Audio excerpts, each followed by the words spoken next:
petite session surf sur les pentes du Markstein. Depuis le 6 janvier, le domaine est ouvert aux amateurs de glisse, mais pas que. Sur la station aurinoise, vous pourrez aussi pratiquer les activités nordiques, le kitesurfing, la randonnée en raquette et même découvrir les environs en chien de traîneau.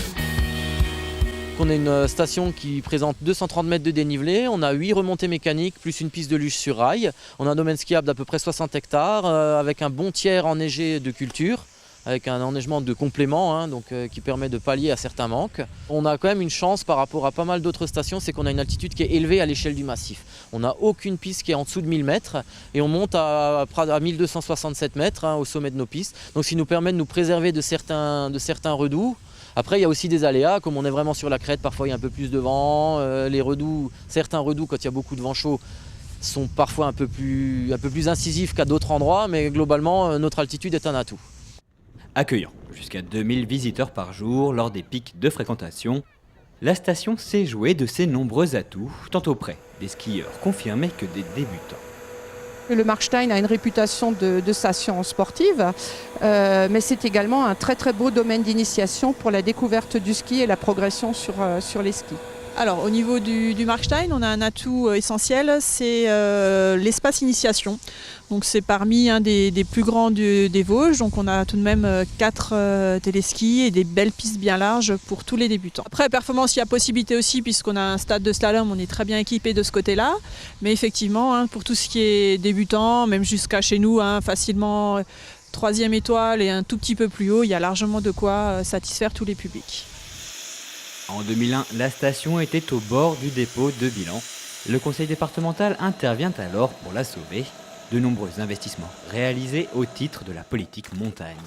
Le département du Haut-Rhin a engagé en 2002 une politique de développement de la montagne, une politique été-hiver, et le Markstein a eu la chance de pouvoir s'inscrire dans ce dispositif.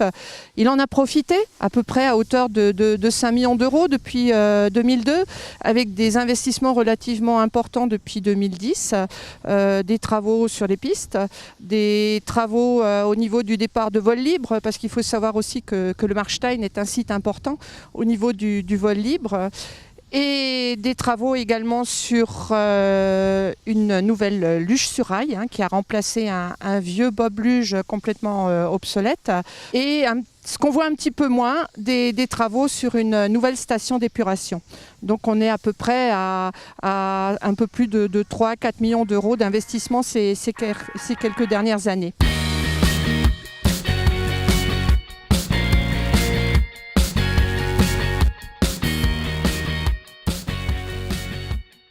Des investissements qui portent aujourd'hui leurs fruits. La station, c'est au total une 60aine d'emplois en saison d'hiver, un peu moins en été. Tant du point de vue touristique qu'économique, le Markstein est un élément structurant du territoire. Le Markstein est un site reconnu, je pense pas partout, c'est un site de proximité, c'est un site facile d'accès. On y accède par la vallée de Thann comme celle de Guebwiller très facilement.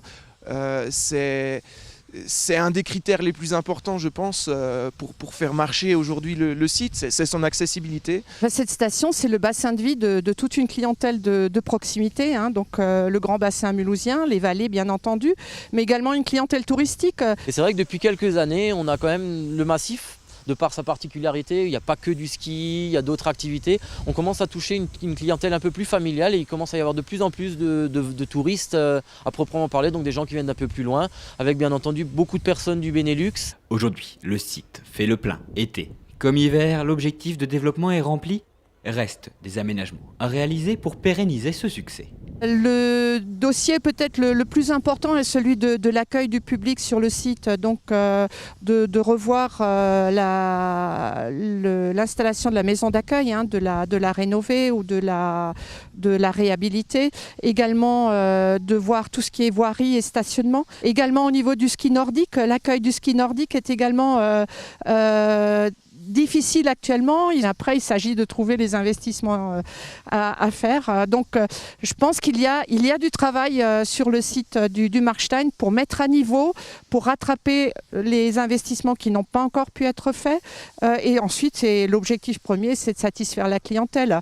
Et les investissements nécessaires, non seulement sont importants pour la clientèle hivernale, mais également pour la clientèle estivale, parce qu'il ne faut pas oublier que le Markstein est quand même situé sur la route des Crêtes, qui est un axe majeur de fréquentation touristique estivale. Élément incontournable des Vosges alsaciennes, le Markstein s'inscrit dans un paysage à fort potentiel touristique. Et quelque part, le Markstein, il est un petit peu ce point de départ d'une politique qui est en train de se construire au niveau des Hauts-de-Vosges, au niveau des Vosges orinoises et alsaciennes, notamment avec le projet de Grande Crête, où on organise un peu la liaison entre les différents sites touristiques des Vosges sur le long de la route des Crêtes. Donc ça commence dans notre canton avec le Hartmannswiller-Kopf, là aussi, avec un fort potentiel culturel, historique, mémoriel. Et puis ensuite, au fur et à mesure, différentes activités, le Markstein typé sport, typé loisirs, et puis plus loin ensuite d'autres activités.